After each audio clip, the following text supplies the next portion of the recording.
Photographers for adult content. What is the most awkward moment you've had? What do you feel when you film? How is your job generally? I was in AA when I was 19, and I learned that my then sponsor directed adult content. Being an ambitious young man, I inquired about any job openings as an actor. He just shook his head and said, "You don't actually want to do it. It smells bad." We now have a Discord. Check out the server in the link in the description. Story 2. I used to shoot Kink and BDSM adult content in college and for a few years after I graduated, 2010 to 16-ish. I have a degree in photography and was in Boy Scouts, and I'm very good at knots. So a friend got me into it by helping tie up men and women and photographing them for her site. This led to me doing tons of more work. The worst is feeder content. These poor women would just eat and eat on camera and then vomit and gag all over themselves. It was pretty rough stuff to photograph and film. Also, it would make me kinda sad because these women would gain large amounts of weight quickly between each time you'd work with them, and it just didn't seem healthy. The worst part is the smells. Group scenes and the feeder scenes, the smells were enough to make you gag sometimes. Also, if you want to make decent money, you have to do both gay and straight content, which as a straight male at first is strange, but you get used to it shockingly quick. The worst part is you become kind of numb to it all when you're behind the camera. Like, you will meet your model and she will be very attractive, but as soon as you're behind the camera, it very much so becomes a job. And you just become focused on getting a good shot and getting the lighting right. The awkwardness of them being naked and doing whatever in front of you disappears so quick. You sort of become numb to it all to the point in your personal life, nudity and banging doesn't really affect you the same. One of the most awkward things was when models would show up with their boyfriends, who would just be like really weird and awkward in the set background.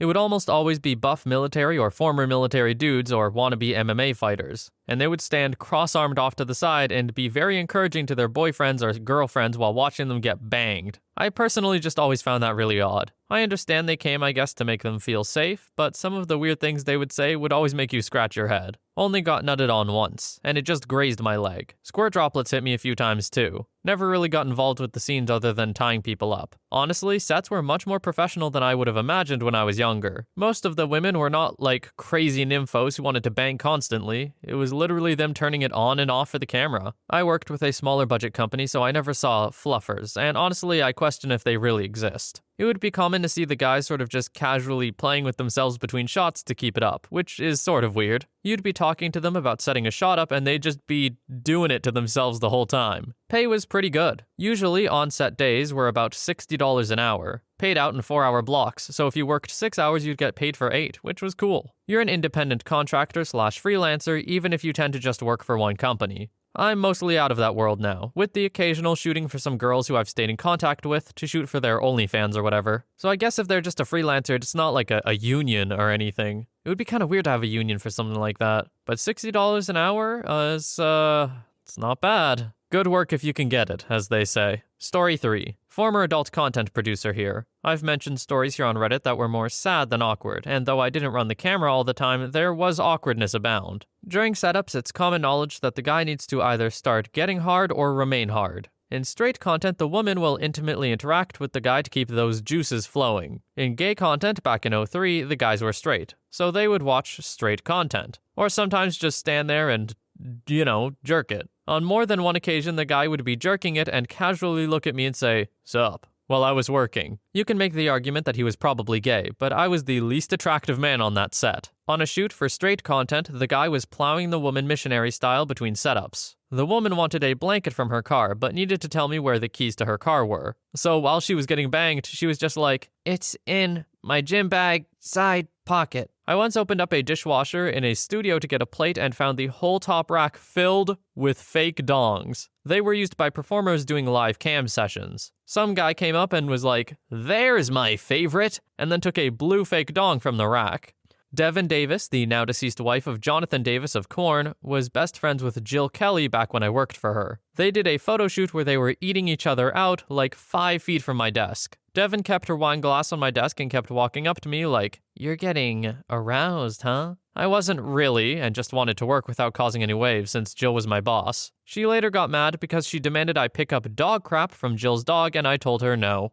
On a gay set, this 5'9" guy who had a massive 12-inch wang was plowing this guy hard. Our set photographer, who was gay, was like, "I took a dong that big once and I got dizzy." Sure enough, the scene stops and the bottom went to stand up and take a second step, saying, "Man, I'm dizzy. I guess some of those aren't really awkward. But the most awkward thing on every set is the whole crew sitting in silence watching a guy jerk it. He announces when he's about to bust, and the crew and woman/man swing into action to get the pop shot. Story 3. My uncle's best mate used to have his own photography business. He stopped about 8 years ago. He always mentioned a story where a woman approached him and asked him to take photos of her so she could give the album to her husband for his birthday. Fully naked pictures using toys and whatnot. Anyway, she'd apparently been using a fake dong on her butt, and she was around 2 hours into the shoot. She finished with the dong and was spreading her cheeks when a little nugget of crap came sliding out, which just so happened to be caught on camera, with her showing a face of absolute horror. She got changed and left and paid for the pictures several weeks later, except for the one of the Great Escape. I never did see those pictures, so can't say for certain. Story 4. I had a good friend who went to film school and ended up in LA trying to make it. He wasn't getting a lot of work, but through some connections he had met at a party, he was offered a gig as a camera person for an adult shoot. He did it for a few years as discreetly as possible.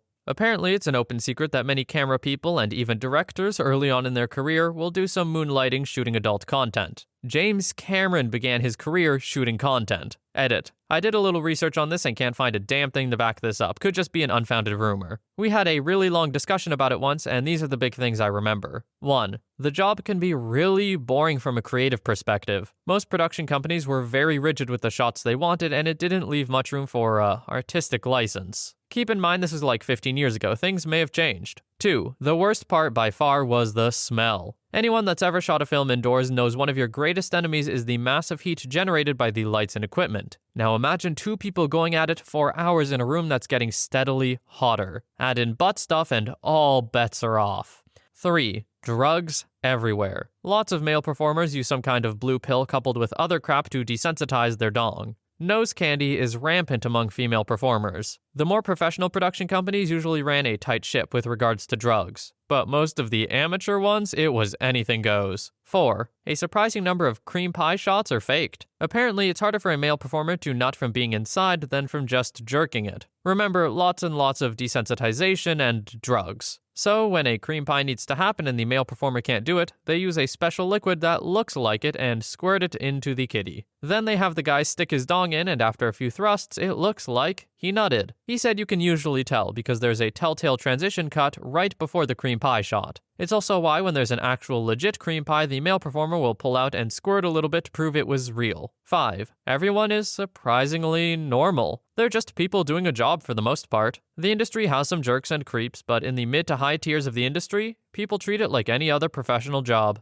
Story 5. I'm a photographer who has on a few occasions taken photos of adult content, usually for friends who have OnlyFans, but my story is from before I did so. A model reached out to me for a shoot. We chatted normally and talked out some minor details, nothing explicit, just a bit of topless stuff. Mind you, I didn't know her at all. She was a random person who reached out on Insta. She texts me and tells me that we are going to FaceTime at 12 a.m. I insist that we can talk tomorrow and that I'm already in bed, and she persists that that's fine. I hate FaceTiming, especially with people I don't know, and especially at midnight when I'm already cozy in bed. She calls me and is in the middle of taking a leak completely nude and drunk off her butt. I was taken aback and told her we can just talk tomorrow. She gets upset and says that we need to talk now so she can show me her body and her tattoos. She says this as she's wiping up. I was super skeeved out and hung up. Needless to say, I did not feel comfortable doing a photo shoot with her and I ghosted. Story 6. I was the model for an outdoor shoot and was posing on a pretty big boulder. Felt a tickling on my butt. Looking there was this lizard just chilling. I was so surprised I almost jumped off the rock. The photographer was very amused. I also learned that rock climbing naked is a lot of fun. I'll admit I don't have the biggest experience with rock climbing, but that sounds unsafe. Like, they must have been pretty simple rock climbs, because from what I know, any complicated climbs has a bunch of holds and stuff you do with your knees that'll cut you up real bad, even if you're just wearing shorts. I can't imagine missing the rest of the package, too. Story 7. Not photographer here, but cinematographer. When I was at the beginning of my career, I accepted a proposal to work on a hard movie. After the second day of filming, the director approached me and told me, "It's clear you're a good cinematographer. I love how you manage the skin tones and mood. Just one thing. In this industry, it's not only the face that we want lit correctly." Story 8. I didn't shoot adult content or even erotic, but I am a photographer who shoots a lot of artful nudes. And my models range from first-time models who only shoot fully clothed to people who actually do adult content. Before every shoot, I give the model a safety talk. in which I say I won't touch them. I'll show them every shot I take and tell them that if anything is making them uncomfortable, I want them to speak up. I once had a model interrupt that talk to say, "My job is mainly shooting bondage and kink adult content. There is nothing that you're going to say or do that will make me uncomfortable." That felt awkward to me. I thought about it for a second and told her I did not care what she did at other times. I was going to treat her like I treated every other model and went on with my safety talk.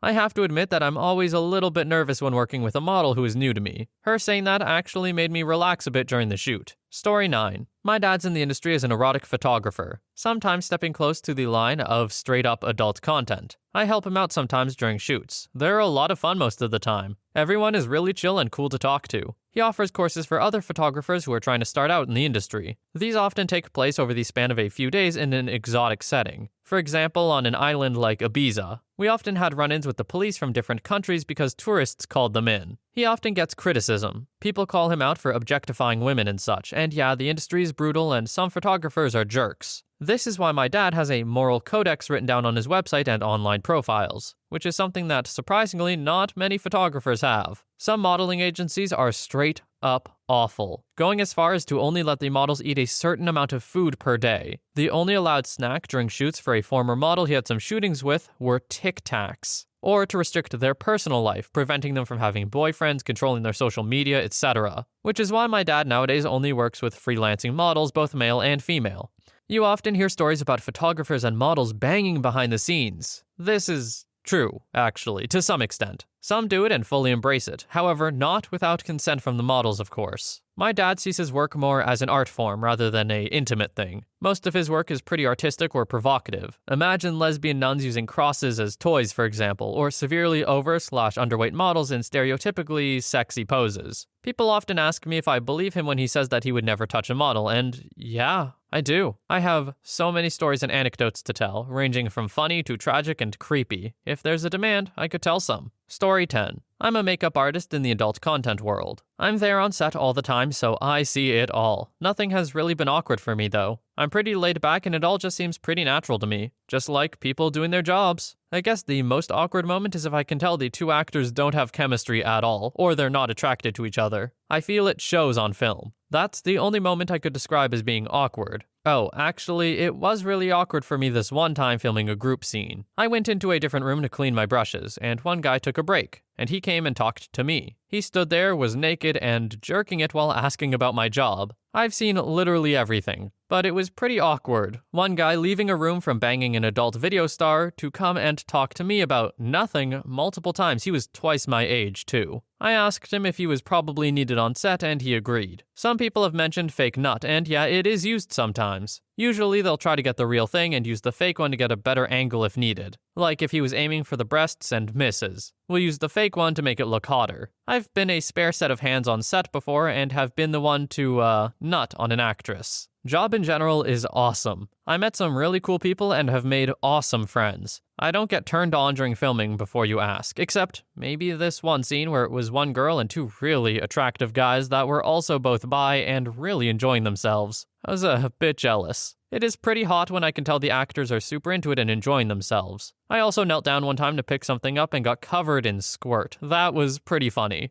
I've had to put makeup on butts that were covered in bruising from BDSM shoots they'd had before. Also put makeup on nips that they wanted to look pinker. I can think of other funny things that happen if you're all interested. Most, though, aren't awkward. They're all just human bodies and things happen. I guess most people that would find bodies awkward wouldn't be working in the adult industry. Story 11. Not a photographer, but I worked for an adult company and have been on multiple gay and hetero video sets. There is a lot more crap and blood on a set than you think. Also a fair amount of vomit. I was once on a set for a scene that involved faking accidental butt stuff. So much poop. Then after the performer used the bathroom for an hour of cleaning, the scene continued. Every few minutes, a cameraman or sound guy would wipe blood from the dude's dong. They weren't willing to halt filming because they had a tight schedule and the empty mansion they were filming in had a real estate appointment meeting in it that night. How are you gonna have a meeting? No, you would know, right? There's no way they could clean it up well enough. That's horrifying. Story 12. When I was 22, I was asked by a friend of mine to record he and his wife banging. He said it didn't have to be weird because they weren't looking for a threesome or anything like that. I agreed because it sounded interesting, but the banging was extremely rough and unexpected. At one point, he started crying while she was doing a certain something to his backside while wearing a large attachment, and I asked if he was alright, which caused him to get upset and yell at me for interrupting.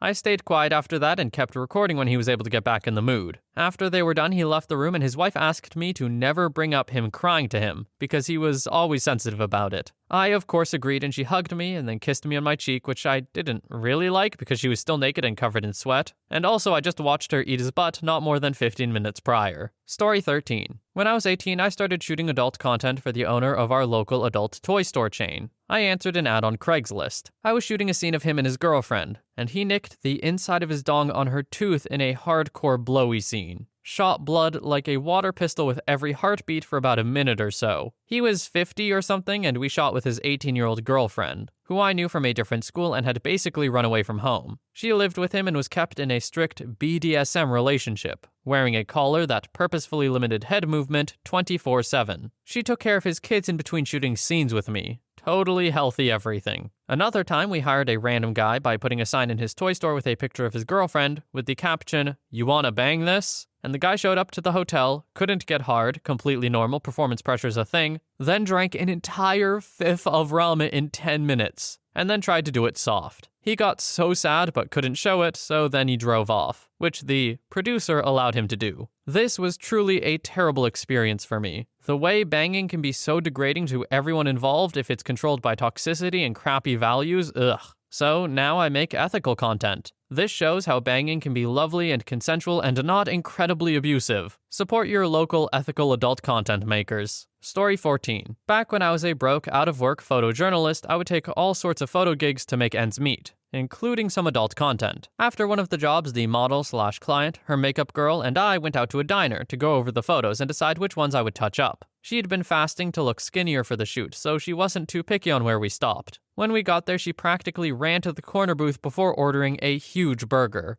There were well over 1,000 shots, so going through them took a while. Surprisingly, our waiter was incredibly attentive the entire time, despite us sitting there well after the food had been finished. I don't think our waters or coffees were ever less than half full, and he kept reassuring us that we could stay as long as we needed. It was almost annoying how he kept checking up on us every few minutes. Once we narrowed it down to a couple of dozen photos to be touched up, we paid the tab and got up to leave. That's when I noticed the giant mirror right behind the booth. Every time the waiter came over, he got an explicit eyeful of the woman sitting next to me on my laptop screen. Thankfully, the model wasn't exactly bashful about her body and found it hilarious. Story 15. Explaining the weird stuff. Like, okay, we have to line you two up so that she can swallow you whole like a python. Or, we need to stick these tracking dots on you so the software can see where to put the extra breasts. Or, okay, you have to make out with the mannequins, but be careful not to touch the back of her head. It will knock the camera and mic loose, and so on. Honestly, since I did the effects stuff, my mind was on how to get it done. Shooting adult content is not sexy. It is work. You learn detachment pretty quickly. Helps I wasn't too into anything I was shooting too. I don't do it anymore though. Right around the last economic crash, no one was buying, and models were harder to find, so it tipped over to just not worth it. I sometimes think about shooting again, but I have none of the resources anymore. No talent pool, studio gear, or anything. But I bet I could hit movie quality with the stuff out now.